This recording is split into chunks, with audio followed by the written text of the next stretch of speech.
In so many ways, we are living through historic times. Public health, science, politics, and they're connected. A couple of years ago, we met Washington University's Dr. Michael Kinch, a scientist and historian. Back then, we were talking about his book on the history of vaccines and the fear of and opposition to vaccines. What's happening today is just the latest chapter in a long story. And despite all the COVID-19 cases and death toll, Dr. Kinch says anti-vaccine sentiments are alive and well. And this is nothing new. New vaccines are consistently viewed with considerable skepticism because they're generally very new. Do you feel the current pandemic is actually strengthening the skepticism and anti-vaccine feeling? I do. And in large part, it's arguably less the pandemic and more the fact that this pandemic happened to occur during an election cycle. And everything about this particular pandemic seems to have been politicized, from masks to vaccines and just everything in between. And so, again, I think that if we look back at the longer arc of history, we see that these sorts of events tend to be short-term. And we will hopefully return soon to a place where we have more trust, both in science and in authorities, and that anti-vaccine feeling will start to go away.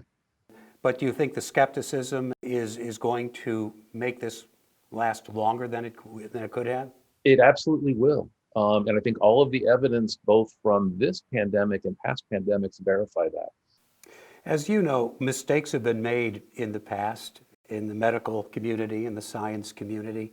It seems to me that a bad batch or an unexpected side effect could really have an impact on this overall debate. Absolutely. And that's why I've been pushing for the last 9 months, since really the pandemic was recognized as being such, that scientists, physicians, all levels of society, we have to be fully transparent in the information that's out there.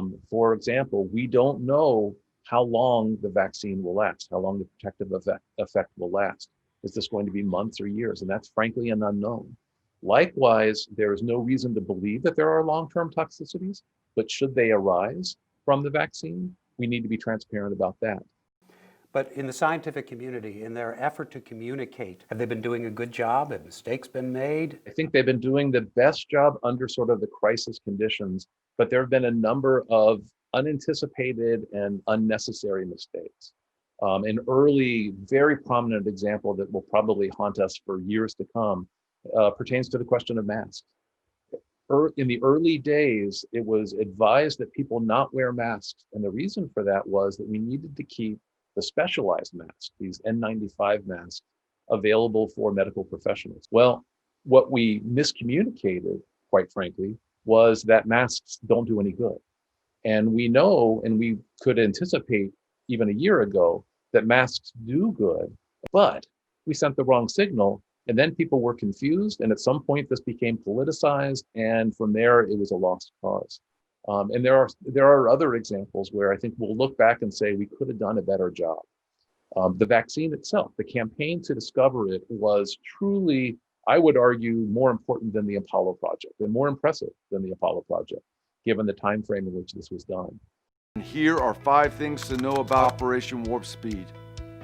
But the decision to name this Operation Warp Speed was a tremendous mistake, because that unintentionally conveyed to the public that this was going to be done rashly. And so that is something that I think, if we could take that back, that would be high on my list. Yeah, it seems to me, however, if we were to talk a year from now, we would either be talking about an amazing success, which perhaps goes to the plus side of science in the medical community, or I won't say a terrible failure, but falling short, which would be a plus side for those who are arguing in the anti-vaccine movement. And I think the next few months are going to make that decision as to whether this is going to be viewed successfully or not. So there's nothing wrong with having skepticism.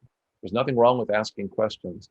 I think the key is, can we deliver information that is believable, that is accurate, and that is intended to save people's lives?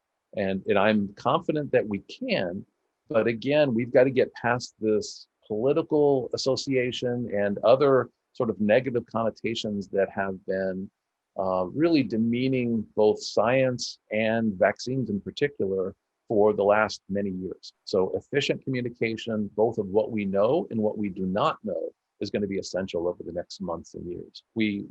Lives quite literally depend upon our doing this properly and doing this right. Dr. Michael Kinch, thank you for joining us. I appreciate it. For Living St. Louis, I'm Jim Kircher.